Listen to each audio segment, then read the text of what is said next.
महोदय, हम लोगों ने हमारी सरकार बनने के तुरंत बाद ही हम लोगों ने शिक्षा के अधिकार का कानून बनाया।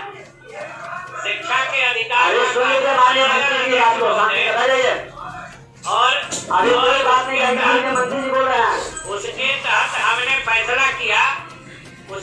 हमने फैसला किया कि प्रत्येक किलोमीटर में एक प्राथमिक विद्यालय, 3 किलोमीटर में मध्य विद्यालय और 5 किलोमीटर से अधिक दूरी रहने पर 5 किलोमीटर के अंदर एक माध्यमिक विद्यालय। और बात यही नहीं रुकी, बात महोदय इससे भी आगे गई। और आज ये हम बड़े फख्र से कहते हैं, बड़े गर्व से कहते हैं कि आज नीतीश सरकार ने ये ऐलान करके लागू कर दिया कि हर पंचायत में एक उच्च माध्यमिक शिक्षा विद्यालय की स्थापना हो चुकी है। और महोदय हम तो कहते हैं महबूब जी,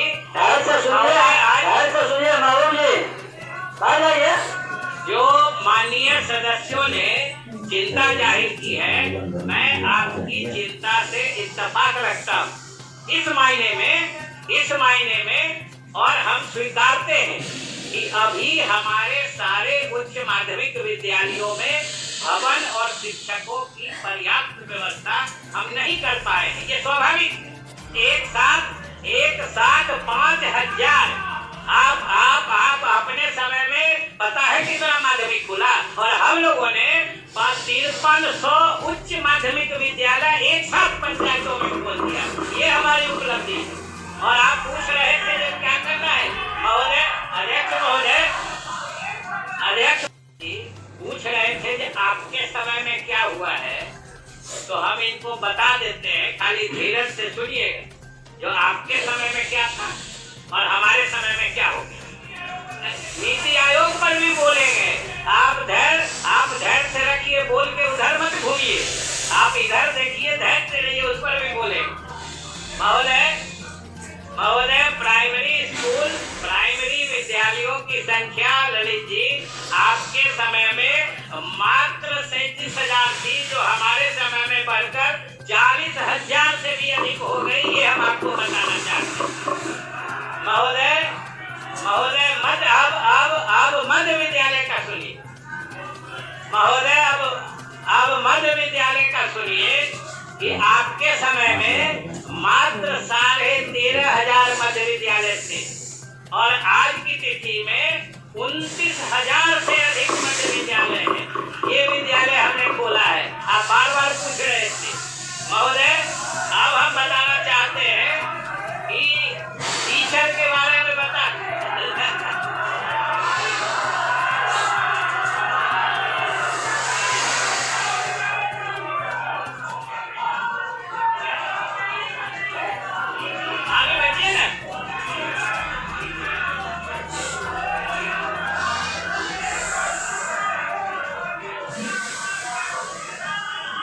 माननीय सदस्य, शिक्षा के प्रति गंभीर होना चाहिए।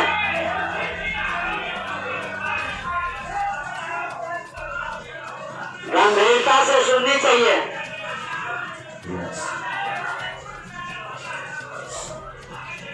माननीय मंत्री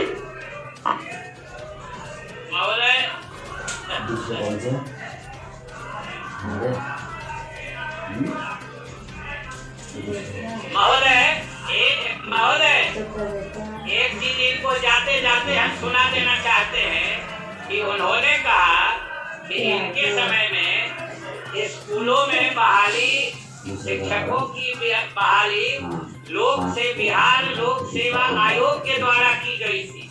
अभी ललित जी बोल रहे हैं, बात तो सही कह रहे हैं, लेकिन किस परिस्थिति में बहाली हुई थी, कैसे लोगों के द्वारा बहाली हुई थी, और उस समय कैसे बिहार लोक सेवा आयोग चलता था महोदय, यह सिर्फ एक बात से स्पष्ट हो जाएगा कि इनके समय में 4 बिहार लोक सेवा आयोग के अध्यक्ष बनाए गए, 4, और 4 में से एक जिनकी सबसे बेहतर स्थिति रही वो निलंबित हुए, नहीं तो बाकी 3 जेल चले गए भ्रष्टाचार के आरोप। ये इनके समय में बिहार लोक सेवा आयोग की स्थिति थी कि 4 बनाए, 3 जेल गए, उसमें से एक दिन की सबसे अच्छी स्थिति रही, वो निलंबित रहे। और उसी आयोग के द्वारा शिक्षकों की बहाली करके ये अपनी पीठ थपथपा रहे थे महोदय। तो हम लोगों ने तो शिक्षकों की बहाली में इतनी पारदर्शिता से की है, और मुझे सरकार की तरफ से बताते हुए प्रसन्नता हो रही है कि इसी सदन को हमने पिछले दिनों विश्वास दिलाया था कि शिक्षकों की नियुक्तियां जो न्यायालय के हस्तक्षेप के कारण बाधित थी, हमने विभाग की तरफ से सदन को आश्वस्त किया था कि हम लोग विभाग की तरफ से पूरी सक्रियता से न्यायालय से अनुमति इजाजत की मांग करेंगे, और जैसे ही इजाजत मिलेगा हम उनमें नियुक्तियां तुरंत करेंगे। और आज मुझे खुशी है महोदय कि हम लोगों ने सक्रिय होकर बार बार उल्लेख करके माननीय उच्च न्यायालय से नियुक्तियों की इजाजत पाली है, और हम नियुक्ति प्रक्रिया को तेज गति से आगे बढ़ा रहे हैं। 90,000 और 30,000 लगभग 1.25 लाख शिक्षकों की नियुक्ति की प्रक्रिया चल रही है, जिसमें से लगभग 40,000 की पूरी हो चुकी है। महोदय, पंचायत चुनावों के कारण हम फिर थोड़ा अटक से गए। हालांकि इस चुनाव में भी महोदय हमने राज्य चुनाव आयोग से इजाजत मांगी कि आप हमें इजाजत दीजिए, हम इस हालत में भी जो नियुक्ति की प्रक्रिया है उसको आगे बढ़ाना चाहते हैं, क्योंकि हम लोगों ने ऐसी त्रुटि रहित नियुक्ति की प्रक्रिया बनाई है कि कोई चाह के भी उसमें हेरा फेरी नहीं कर सकता है। इसलिए हमको इजाजत दीजिए, हम लोग आगे बढ़ेंगे। हमारे विद्यालय शिक्षकों के बिना सफर कर रहे हैं, पढ़ाई बाधित हो रही है, लेकिन चुनाव आयोग ने कहा कि महीने 2 महीने की बात है, रुक जाइए। और हमें भी लग कि जो हमारी नई नियमावली है उसके हिसाब से जो चाहे पंचायत स्तर का हो, प्रखंड हो या जिला स्तर का हो, जो हमारे नियुक्ति प्राधिकार हैं उनके ही पदाधिकारियों की से संबंधित चुनाव कार्य चल रहा है, और इसी चुनाव से वो पदाधिकारी निर्वाचित होकर आते हैं।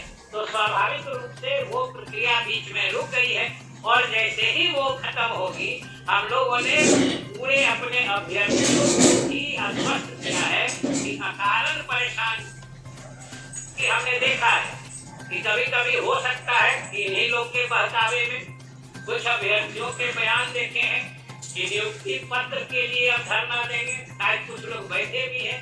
हमें समझ में नहीं आता है कि जब हम इतनी ईमानदारी से, पारदर्शी तरीके से और पूरी मुस्तैदी से जब हम नियुक्ति की प्रक्रिया कर रहे हैं, तो आखिर इस तरह की बात करने का क्या औचित्य है।